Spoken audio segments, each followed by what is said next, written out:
console connection to a SRX, or a virtual SRX actually.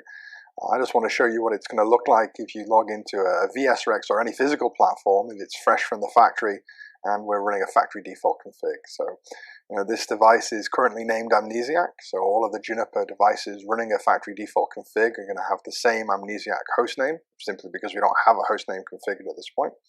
We're simulating at this moment being connected via null modem cable from our laptop up to the serial console port of this device. We can see the TTY, the terminal name is TTY-D0, so that's representing the serial connection for console rather than aux, which would be D1 on this device. If we log in as root, we don't need any password if it's factory default. We see that we get, after it's printed the version of code we're running, we get dumped into our FreeBSD shell environment. So not the Juniper environment. If I do show configuration here, it means nothing, because we're in fact sat in a Unix shell, ls-l or pwd for present working directory, or cd to the root or whatever. You can see this is just a Unix environment. Where we need to be is in the actual Juniper CLI. So if we run the CLI command, we spawn that Juniper CLI, and now we're free to enter config mode and start to build up some useful configuration for our device. Let's just switch back to something with a nicer resolution than the VMware terminal on the console here. Okay, that's a little bit more pretty to look at. So what about if we have a production device, or something we've brought back to our lab, probably more likely. It's already got some config, interfaces, hostname, all the rest of it. You can see this is our JR1 device. And what if we want to bring that back to a factory default state, effectively cleanse the configuration? There's a couple of different ways. We could kind of take the nuclear option. From operational mode, we could request a system zeroize. And you see immediately we get a big bold warning. The system will be rebooted and may boot without a configuration. In fact, not may, will boot with just the factory default config effectively. We're going to erase all of the locally stored data we might have built up here, log files, saved configs, and so on. This is not just going back to factory default, but really trying to wipe the file system clean and just boot up with the current version of Junos and a factory default config. So I'm going to say no, I don't really want to do that and have to build everything back from scratch, but that's one way of doing it. A less drastic method would be just to go into config mode, and in config mode we could do something like load factory default. So we're not loading overriding, we're not load merging, we're just load factory default. We'll pull from the file system the default config for this device that will, as we discussed, vary by model. And will I be able to commit? Let's try. So, doesn't like that. So we've discussed previously that if we do load a factory default configuration, that it's going to give us an error when we're trying to commit. It's going to tell us, you don't have a root user configured at this point. So if we want to fix that, we could set system root authentication, and this is something that maybe trips some folks up. You might next inspect the question mark, after root authentication, see, I can set encrypted password. So you say, okay, set system root authentication lab123 or whatever. But if you do this, you're actually setting a hashed password value of lab123.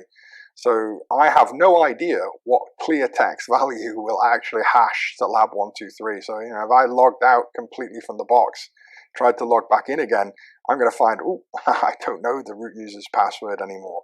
If I factory defaulted it, I've lost all other users. So that's probably not a good idea. It trips up maybe some new users. Of course, we could do a password recovery and fix that, but we prefer not to have to. What we really want to do is set system root authentication plain text password. Okay, now I can set that to my, lab123.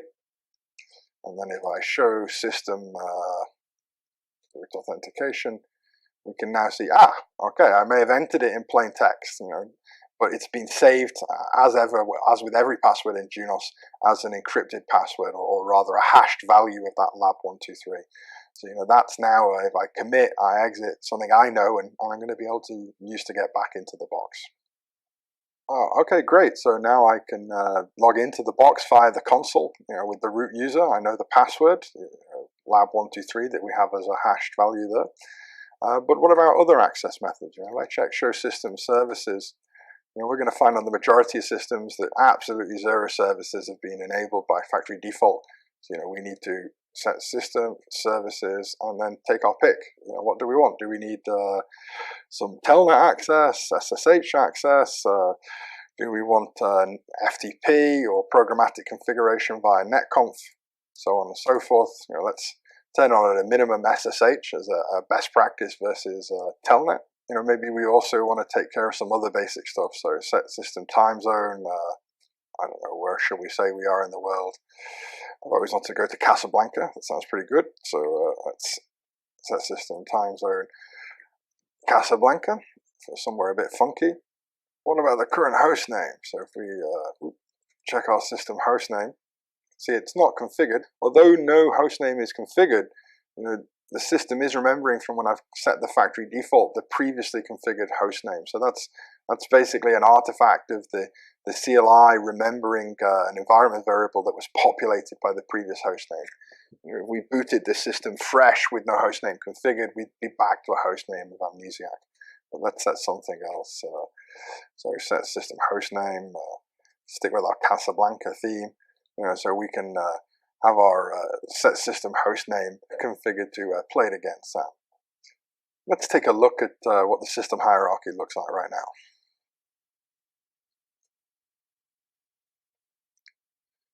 All right, so we can see we've started to build up some config. If we have a time that's accurately set by our MTP configuration, we're going to add in a little while. That will be offset to a time zone for Casablanca. We've got a host name configured.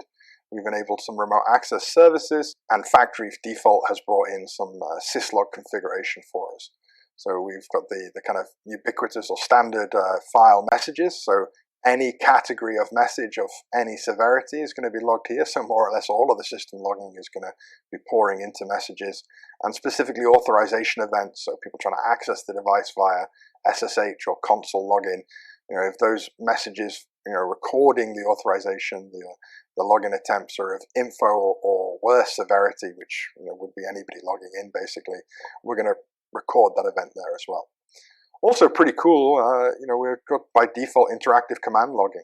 This is recording really every valid command we enter in op mode every time we go into config mode. So if you enter a valid show command that doesn't result in a syntax error, then that's going to be recorded here. We'll see what user at what time and what command was issued. So that's pretty interesting, not from a kind of blame game point of view. We're not interested in who got what wrong maybe on the box so much as being able to pin down exactly what was happening if something else goes wrong. Maybe some software bug occurs.